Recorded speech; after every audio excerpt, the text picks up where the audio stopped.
Welcome back, everybody, to We Are TPM with myself, Kyle Teixeira, sitting next to John Teixeira for another week's episode of We Are TPM. This week, we are going to talk about how owning a home grows your wealth with time. And if you are interested in this topic or any of the appreciation we show, all this appreciation, give us a call, 817-818-9039. Shoot us an email at showmethemoney@wearetpm.com. What are we getting into today? Well, you Jonathan? know what? This feels like something we've talked about a lot. We've definitely done podcasts on it in the past. As you mentioned, appreciating the appreciation. We talk a lot about this and several podcasts ago. But it feels right to do it again right now because of the current market that we're in and the current conditions that we're working under. People are thinking about selling left and right for various reasons. When I say people, I mean investors, really. We're not finding as many investors that are ready to jump into the game, so to speak. They're looking at their interest rate, they're looking at their monthly payment and their cash flow, and that's stopping people. And taxes have gone up. Yeah, taxes, interest rates, lots of stuff. All of these things. So, and we have talked about appreciation a lot, and how much we like to appreciate it. But we also thought it'd be helpful to jump into some. This one is how it grows with time. We're going to jump into an actual timeline and get some actual stats of how this has not just happened hypothetically, how it has actually happened in our country. Should we get Steve to document how many times we use the word appreciate or appreciation or any form of the word? He could do that, but I don't think we would appreciate it. You don't think that we wouldn't appreciate that? No, okay. I don't think we'd appreciate that very much. Would you appreciate his effort? I'd try to, but Sorry. It's a depreciating effort, All right, a little sidetrack there. All right, so let's start with, we've got a great little simple little definition of what we mean by equity when we use the term equity, because that is the difference between the current value of your home and what you owe in a loan if you have one, right? So that's how your equity is determined. How much value in that home do you have? If you don't have a loan, then it's only determined by the market value of that home. If you have a loan, then it's determined by the market value of that home minus the amount of principal you have remaining on that loan. This is correct. It's the whole plus minus. Well, it's important for this conversation, so I wanted to make sure we kind of started with that because we'll use that term equity often throughout this conversation, and we also have this conversation with our clients or potential clients often because people get so short-sighted and wrapped up in the monthly cash flow and what, for good reason sometimes. Sometimes people they don't have the cash or the fallback, right, to be able to be landlords. So those people really have to look at their cash flow, right? Mm-hmm. And if anything happens, they're kind of, in a bad situation. Well, and at the end of the day, it's, everybody wants to appreciate cash flow. The reason we say you can't just ignore the appreciation, of course, is that if you never cash flow a dime, if you just broke even for 30 years, you'd have an asset that's paid off and has a certain value to it that you can take out and have this huge equity position that ideally, in the rental aspect, somebody else paid for. But even when you own your home, it's no different than what you'd pay in rent, except it goes towards this asset that's being paid down. Yeah, well, yeah, and I mentioned that people get short-sighted. Everybody does it, right? Mm-hmm. You and I do it sometimes to some degree. It's human nature for us to get short-sighted and to look at what we need right now and forget the big picture of what we're about to talk about, right? And we got some great stats here that I think are really interesting. I have a client right now that is extremely experienced. She's owned rental homes for quite some time, has a business opportunity that she wants to take advantage of, and she's selling homes to take advantage of this business opportunity. And that's kind of a short-sighted solution, right? Fortunately for her, she's made some great decisions. to be able to have this, to be able to have the opportunity to do this, right? So good on her for doing that. But when you look at what we're about to talk about, it almost makes you wonder, why aren't you going and getting the money somewhere else and letting this run?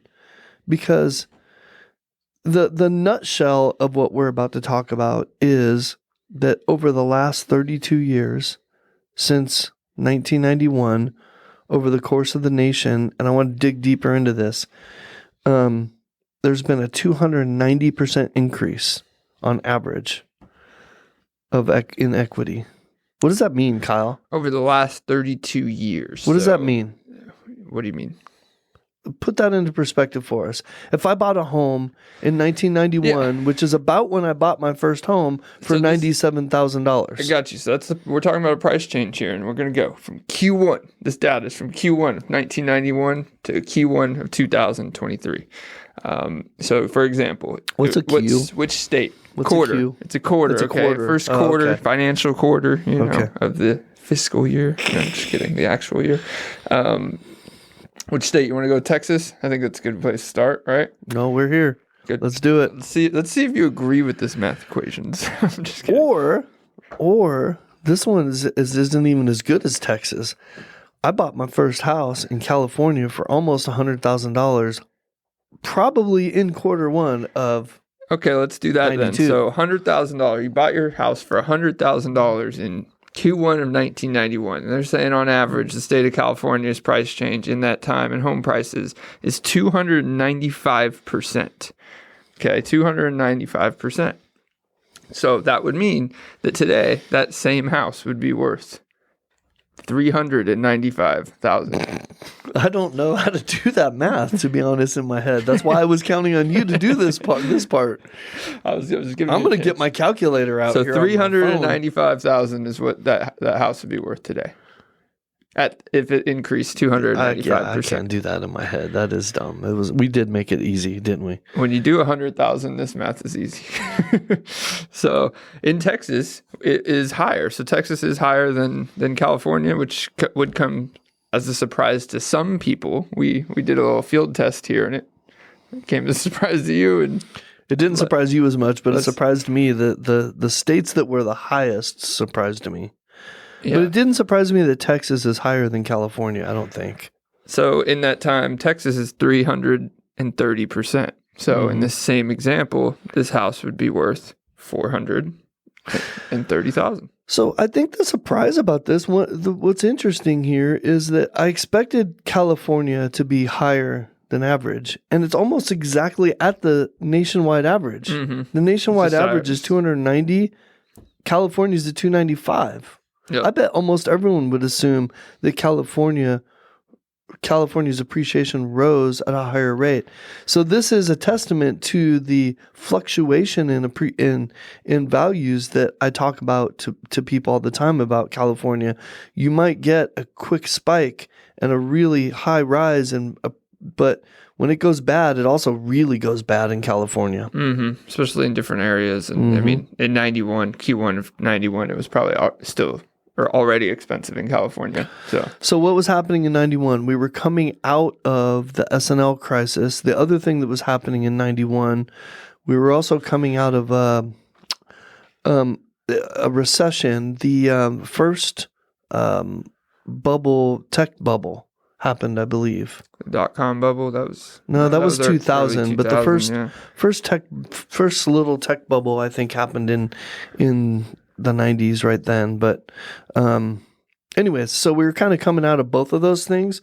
So this is a good time to start right here. Yeah, 30, you could probably go last 100 years in California would be up there, but you never know. So there's some higher ones on the list. So like in the same example, Colorado was one of the ones I expected to be high. Didn't think it would be the highest in the nation. It's 565%, meaning that $100,000 house you bought in 91 would be worth $665,000 today.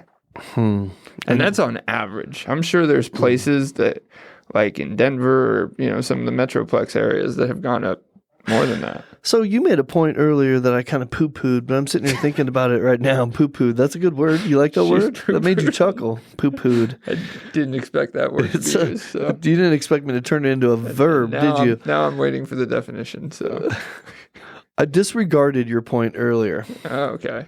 And it was the point about legalizing marijuana.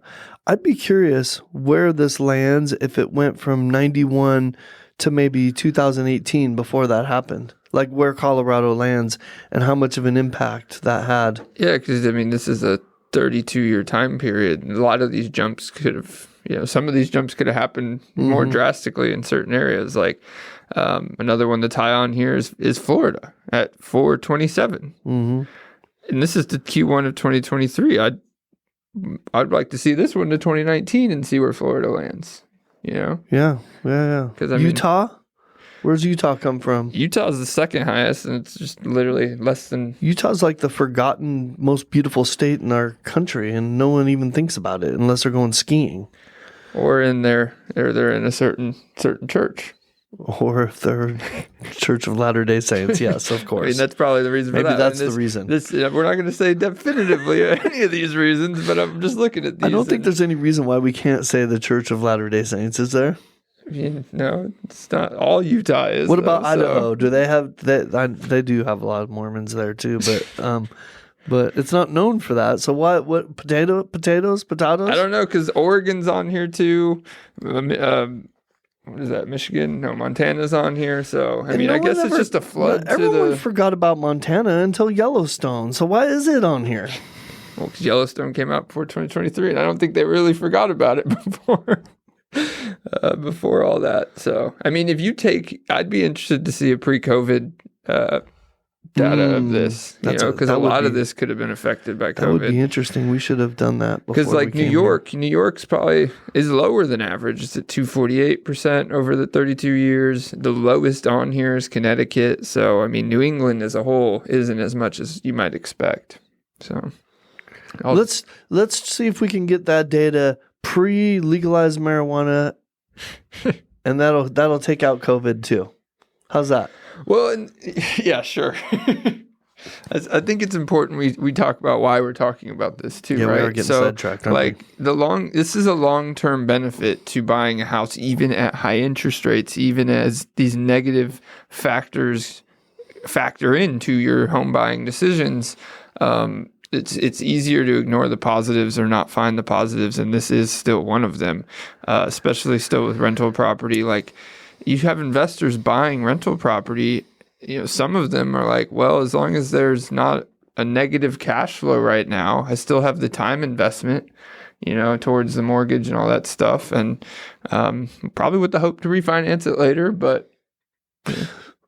Yeah. So you know what? I want to talk about something, Kyle. I want to take this in a little bit different direction, if that's okay.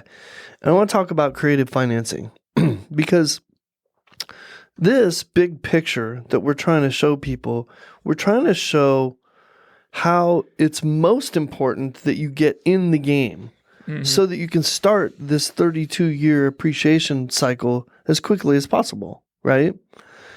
And one of the things that people forget is that with a lot of the creative financing out there, it's got a negative stigma. It's got a negative stigma because we came out of a period between the year 2000 and 2008 where there were tons of adjustable rate mortgages, mortgages where you didn't have to prove your income. There were mortgages that were interest only, and they got a lot of people in trouble. Okay, so I do want to be careful about being a proponent of this, because if you're not responsible enough or have the backing to be able to handle a correction in the market or something bad that can happen, then you should not do these things, okay? But if you have some other means of being able to absorb a correction in the market, then you absolutely should be considering an interest only or an adjustable rate mortgage or or a buy down in certain situations. I'm not sure we're in the right market for a buy down right now anymore, but There's subject to that's becoming popular again. subject to is people are asking and talking about it again. It's not necessarily becoming popular because we're still not in the right environment for it, because there's still too much equity out there for people to do that. But if we ever got in a position where there's no equity, which follows a cycle like the one I just talked about between 2000 and 2008, that's why Subject 2's got so popular, because there was no equity. You know why there was no equity? Because people were allowed to pull it all out with these loans all constantly, and they were doing it. So I'm not suggesting as an investor that you go out and you do that. What I'm suggesting is be open-minded to some of these creative financing solutions that other banks have that can get you in a little cheaper, so that you use less capital getting in, you have better cash flow while you're riding through a tough interest rate maybe, but you're in the game and you're starting this appreciation cycle that we're talking about. And you can, you know what? You can refinance out, you can fix it, you can reset it. There's a whole bunch of things you could do later on when the timing is right. But we've used this term before. It's almost like saying I'm not going to get in now. Well, the future is not going to get better. Something's going to get more expensive. Interest rates, cost of building materials, values of homes. Something's always going to get worse. It's never going to be better in the future. Well, and what people always the mindset there, interest rates can change, right? But like you said, there's other factors that get more expensive.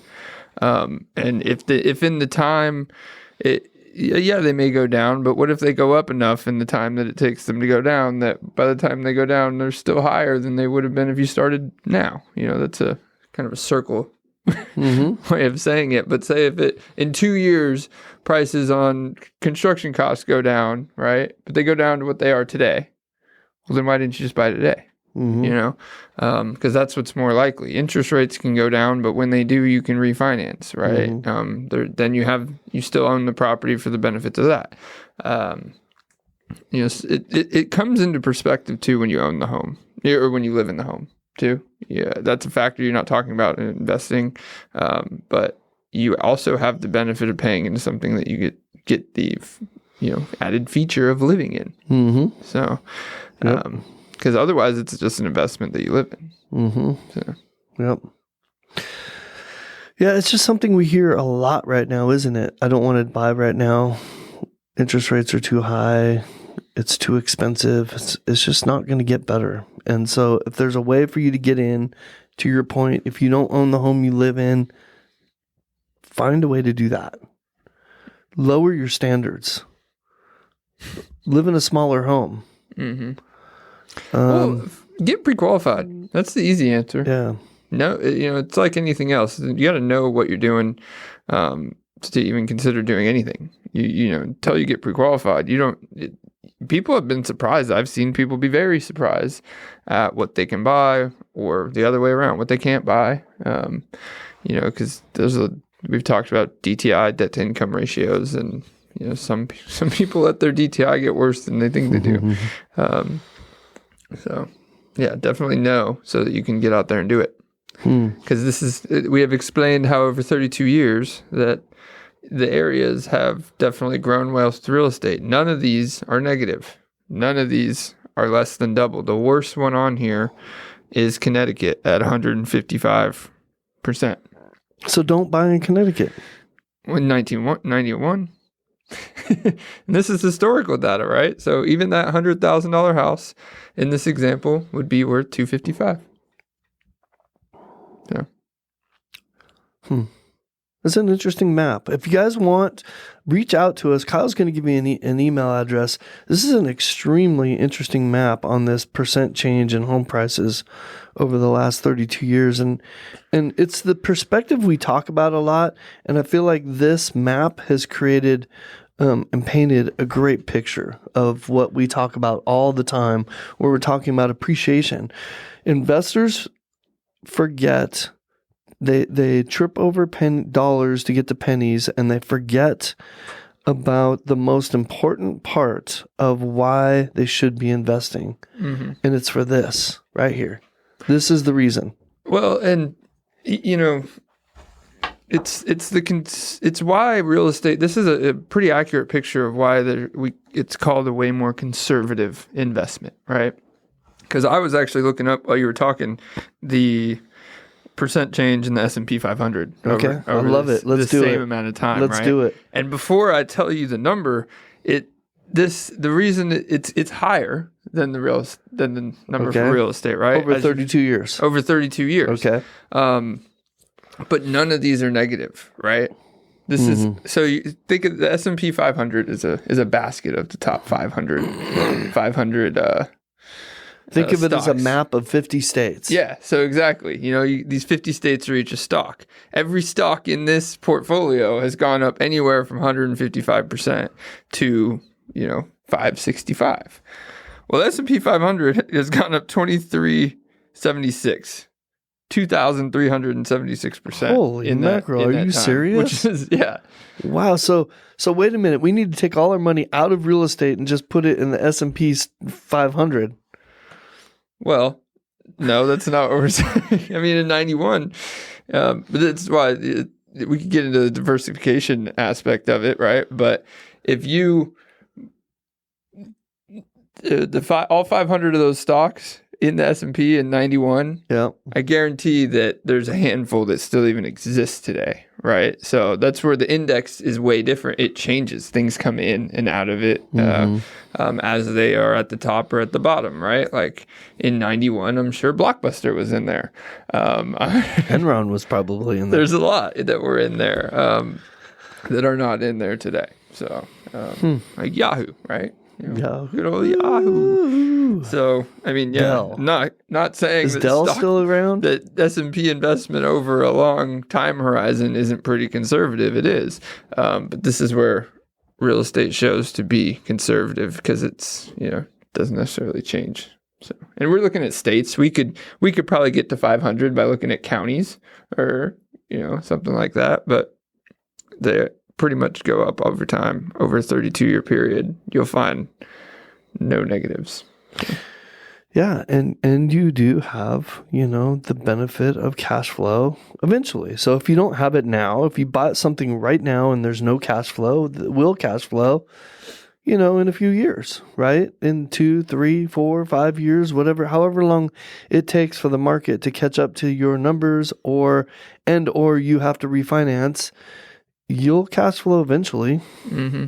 And 32 years is a good number because it's a little over the life of the mortgage. Yep. Right? So by the time you pay off your house, your $100,000 loan's paid off, and now you have a $300,000 house. Is that right? Or 400? It's a 400. $395 that California house. That California house was $395. I wish I still owned that home.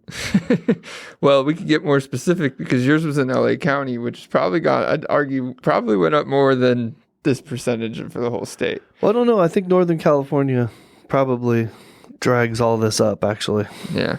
But anyways, doesn't matter. All right. Well, if you guys want to see this interesting map we've been talking about or talk to us about home price changes or anything else, give us a call, 817-818-9039. Shoot us an email, ask for the map, or just say map or M, or show me the money. Any of them, I'll show it to you.